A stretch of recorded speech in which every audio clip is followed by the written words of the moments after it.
Here it is. This is chapter 9. We're going to find out what her pet is, what she took for pet day. Pet day in room 9 was very exciting. There were cages with furry animals and bowls of fish, plus also there was a snake and a hermit crab and a rooster. That rooster is mine, said that meanie Jim. He will peck your head off in a nub if I tell him to. I made a sick face, because a nub does not sound that pleasant. Just then Lucille skipped over to me. Look, Junie B, look at my darling riding outfit. Do you see my darling riding hat and see my darling riding pants? And look, Junie B, here's a picture of my darling pony. And look at my darling riding boots. They are genuine rawhide cowhide. I smiled, very admiring. You're beautiful, Lucille. Grace pulled on my arm. Junie B, come see Slicky. He's my goldfish, remember? I bought him a brand new bowl. Come see it, come see it. Just then my teacher clapped her loud hands together. Boys and girls, everyone needs to sit down right now. What an exciting day we're going to have in room 9 today. And we hurried up and sat, and Mrs. pointed to the pet table in the back of the room. Who would like to go first, she asked.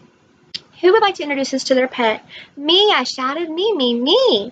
I sprang right out of my seat, but Mrs. told me to sit down, and she called on Crybaby William, 'cause that guy, he never springs up out of his seat, that's why. William went to the pet table, and he pointed to his bullfrog named Wendell.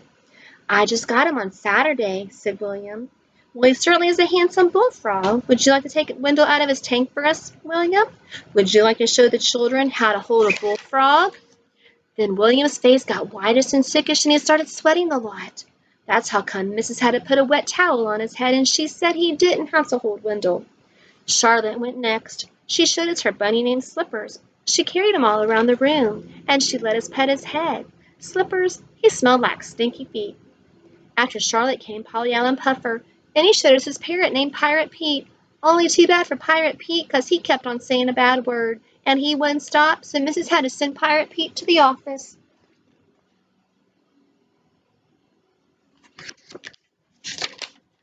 After that, lots of children showed pictures of their cats and dogs, plus Jamal Hall showed us his lizard named Gizzard, and a boy named Ham showed us his hamster named Elvis. Finally, I raised my hand very calm. It's nice to see you being so polite, Junie B. Would you like to go next? Mrs. asked. Did you bring a picture of your dog? I shook my head no, because I didn't want to bring a picture, remember? I wanted to bring a real actual pet.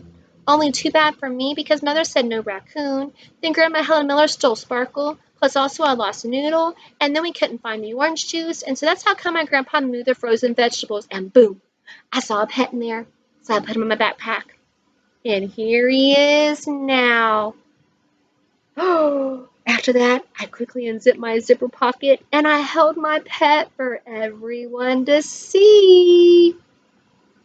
Fish Stick, I said real delighted. I named him Fish Stick because he is a fish stick, of course. Renan just stared and stared. Then all of a sudden, everyone laughed. You goony bird, yelled that meanie Jim. Fish sticks aren't pets. Fish sticks are what people eat for dinner. I felt very shrinky inside. But fish sticks have to be pets, right, missus? 'Cause fish sticks are fish, aren't they? And fish are pets, right? Mrs. was hiding behind her hands. She was doing this. Oh. She peeked at me between her fingers. Yeah, sure, of course fish are pets, she said. I felt a teeny bit better. So then fish sticks can be pets too, right? Mrs. hid a little while longer, then she finally took a breath, and she got it from her desk. Well, let's see. Maybe we should see what the dictionary has to say about this. After that, she took out her dictionary, and she looked up the word pet, and she read us what it said. Pet, any tamed animal that's kept as a companion. Okay, now that we had that definition, let's see if fish stick fits the bill. Here's a picture of Mrs. hiding behind her hands. She looked at me. Junie B, is fish stick tame or is he wild? He's tame. Fish stick is very, very, very tame, and he will not peck your head into a nub. Okay, good, said Mrs. And would you say fish stick is a good companion, Junie B? Can you take him lots of places? And does he behave himself pretty well? Yes, fish stick can even go more places than my dog, probably, 'cause I can put fish stick right in my backpack, and he doesn't even make a peep. Mrs. smiled real happy, and she walked to my table and she shook my hand. Well, then congratulations. According to the dictionary, fish stick is definitely a pet. After that, she took fish stick out of my hand and she carried him to the pet table. And guess what? She put him right next to Slicky. Grace! Hey, Grace! Now our fishes can be friends just like us. Just then I heard a croaking noise, and it came from Wendell the bullfrog, I think. Then Wendell croaked even louder, and that made Slicky the goldfish jump in his water, and that made the rooster cock-a-doodle-doo, and that made Slippers thump his loud foot, and his cage door accidentally came open, and he hopped right off the table. Oh no! Yelled Room 9. Oh no! Oh no! Then all of us chased Slippers all over the place, and he hopped and hopped until Mrs. caught him and put him in the trash can. It was the most exciting adventure Room 9 had ever had. And that's not the best part of Pet Day, because at the end of school, Mrs. gave our special ribbons to all the pets.